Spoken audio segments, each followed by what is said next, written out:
Hello and welcome back to Wendy's Way. We are continuing our journey in faith in our Bible 365 series. Today is number 72 in Bible 365, I think. And I know that we're reading the book of Deuteronomy, chapters 5 through 7. The Bible 365 series is reading the Bible aloud from the English Standard Version in approximate chronological order. And right now, we're at Deuteronomy chapter 5, and the heading is the Ten Commandments. This ought to be good. This is the law for eternity here. All right, chapter 5. And Moses summoned all Israel and said to them, "Hear, O Israel, the statutes and the rules that I speak in your hearing today, and you shall learn them and be careful to do them. The Lord our God made a covenant with us in Horeb. Not with our fathers did the Lord make this covenant, but with us, who are all of us here alive today. The Lord spoke with you face to face at the mountain, out of the midst of the fire, while I stood between the Lord and you at that time, to declare to you the word of the Lord. For you were afraid. Because of the fire, you did not go up into the mountain. He said, I am the Lord your God, who brought you up out of the land of Egypt, out of the house of slavery. You shall have no other gods before me. You shall not make for yourself a carved image, or any likeness of anything that is in heaven above, or that is on the earth beneath, or that is in the water under the earth. You shall not bow down to them or serve them. For I, the Lord your God, am a jealous God, visiting the iniquity of the fathers on the children to the third and fourth generation of those who hate me." We just read this in discipleship class Sunday morning. We were putting emphasis on visiting iniquity to those who hate me, but showing steadfast love to thousands of those who love me and keep my commandments. You shall not take the name of the Lord your God in vain, for the Lord will not hold him guiltless who takes his name in vain. Observe the Sabbath day to keep it holy, as the Lord your God commanded you.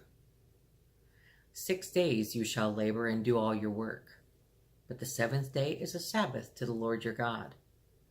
On it you shall not do any work, you or your son or your daughter, or your male servant or your female servant, or your ox or your donkey, or any of your livestock, or the sojourner who is within your gates, that your male servant and your female servant may rest as well as you. You shall remember that you were a slave in the land of Egypt, and the Lord your God brought you out from there with a mighty hand and an outstretched arm. Therefore the Lord your God commanded you to keep the Sabbath day. Honor your father and your mother, as the Lord your God commanded you, that your days may be long, and that it may go well with you in the land that the Lord your God is giving you. You shall not murder. Some interpretations say you shall not kill. The English Standard Version, as I've been told, is a word-for-word translation rather than thought for thought. And I appreciate that. And I do believe you shall not murder is different than you shall not kill. You shall not kill may apply to military service or self-defense or anything. You shall not murder means, with intent, by choice, by anger. Not out of necessity. And you shall not commit adultery. And you shall not steal. And you shall not bear false witness against your neighbor. And you shall not covet your neighbor's wife. And you shall not desire your neighbor's house, his field, or his male servant or his female servant, his ox or his donkey or anything that is your neighbor's. These words the Lord spoke to all your assembly at the mountain out of the midst of the fire, the cloud, and the thick darkness, with a loud voice. And he added no more. He wrote them on 2 tablets of stone and gave them to me. And as soon as you heard the voice out of the midst of the darkness, while the mountain was burning with fire, you came near to me, all the heads of your tribes and your elders. And you said, Behold, the Lord our God has shown us his glory and greatness, and we have heard his voice out of the midst of the fire. This day we have seen God speak with man, and man still live. Now therefore, why should we die? For this great fire will consume us. If we hear the voice of the Lord our God any more, we shall die. For who is there of all flesh that he has heard the voice of the living God speaking out of the midst of fire as we have, and has still lived? Go near and hear all that the Lord our God will say, and speak to us all that the Lord our God will speak to you, and we will hear it and do it. Yeah. And the Lord heard your words when you spoke to me. And the Lord said to me, I have heard the words of this people, which they have spoken to you. They are right in all they have spoken. Oh, that they had such a heart as this always, to fear me and to keep all my commandments, that it might go well with them and with their descendants forever. Go and say to them, Return to your tents, but you stand here by me, and I will tell you the whole commandment, and the statutes and the rules that you shall teach them, that they may do them in the land that I am giving them to possess. You shall be careful, therefore, to do as the Lord your God has commanded you. You shall not turn aside to the right hand or to the left. You shall walk in all the way that the Lord your God has commanded you, that you may live, and that it may go well with you, and that you may live long in the land that you shall possess. Chapter 6. Now this is the commandment, the statutes, and the rules that the Lord your God commanded me to teach you, that you may do them in the land to which you are going over to possess it, that you may fear the Lord your God, and your son and your son's son, by keeping all his statutes and his commandments, which I command you, all the days of your life, and that your days may be long. Hear therefore, O Israel, and be careful to do them, that it may go well with you, and that you may multiply greatly, as the Lord, the God of your fathers, has promised you, in a land flowing with milk and honey. Hear, O Israel, the Lord our God, the Lord is one. You shall love the Lord your God with all your heart and with all your soul and with all your might. And these words that I command you today shall be on your heart. You shall teach them diligently to your children, and shall talk of them when you sit in your house, and when you walk by the way, and when you lie down, and when you rise. You shall bind them as a sign on your hand, and they shall be as frontlets between your eyes. You shall write them on the doorposts of your house, and on your gates. And when the Lord your God brings you into the land that he swore to your fathers, to Abraham, to Isaac, and to Jacob, to give you, with great and good cities that you did not build, and houses full of all good things that you did not fill, and cisterns that you did not dig, and vineyards and olive trees that you did not plant. And when you eat and are full, then take care lest you forget the Lord, who brought you out of the land of Egypt, out of the house of slavery. It is the Lord your God you shall fear. Him you shall serve, and by his name you shall swear. You shall not go after other gods, the gods of the peoples who are around you. For the Lord your God in your midst is a jealous God, lest the anger of the Lord your God be kindled against you, and he destroy you from off the face of the earth. You shall not put the Lord your God to the test, as you tested him at Massah. You shall diligently keep the commandments of the Lord your God, and his testimonies and his statutes, which he has commanded you. And you shall do what is right and good in the sight of the Lord, that it may go well with you, and that you may go in and take possession of the good land that the Lord swore to give your fathers, by thrusting out all your enemies from before you, as the Lord has promised.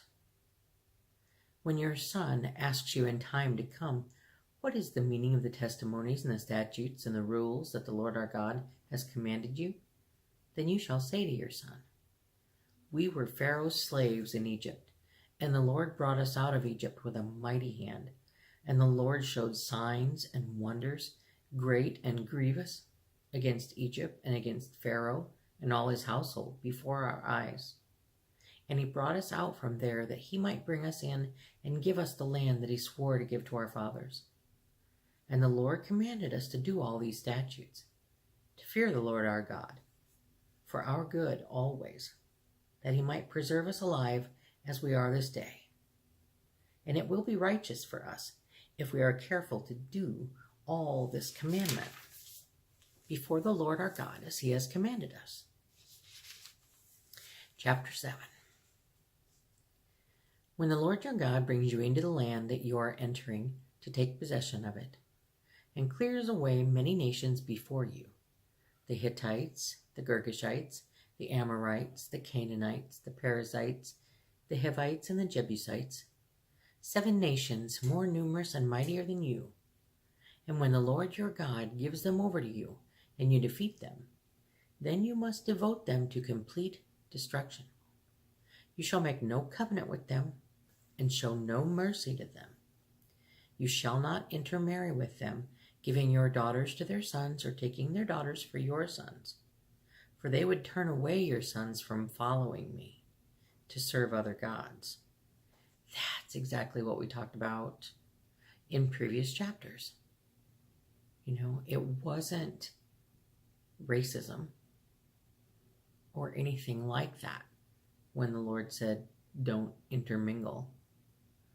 It was,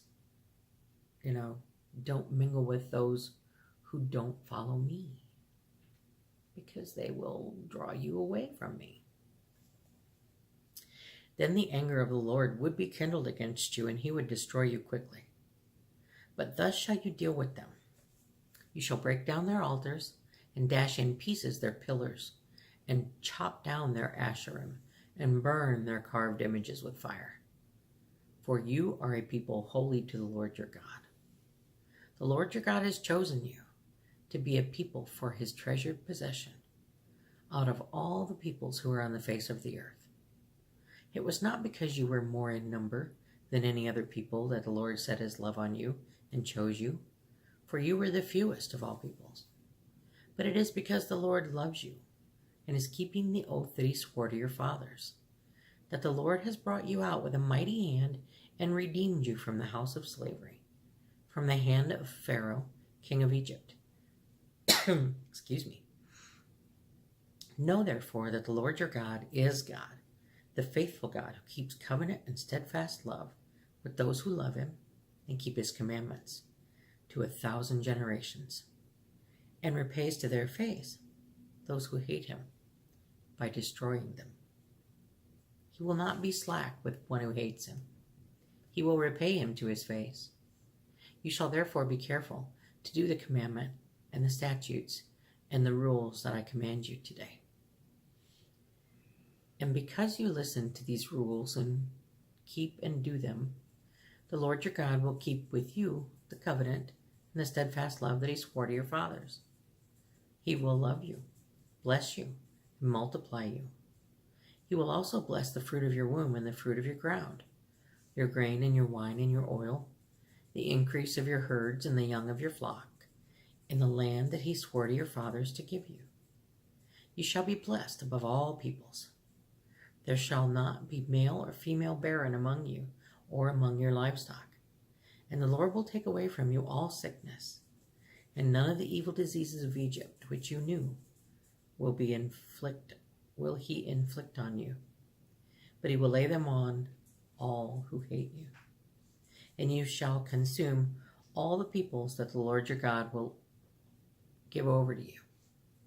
Your eye shall not pity them, neither shall you serve their gods, for that would be a snare to you. If you say in your heart, these nations are greater than I, how can I dispossess them? You shall not be afraid of them, but you shall remember what the Lord your God did to Pharaoh and to all Egypt, the great trials that your eyes saw, the signs, the wonders, the mighty hand, and the outstretched arm, by which the Lord your God brought you out. So will the Lord your God do to all the peoples of whom you are afraid. Moreover, the Lord your God will send hornets among them, until those who are left hide themselves from you. Till those who are left and hide themselves from you are destroyed. You shall not be in dread of them, for the Lord your God is in your midst, a great and awesome God.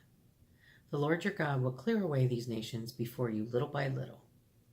You may not make an end of them at once, lest the wild beasts grow too numerous for you.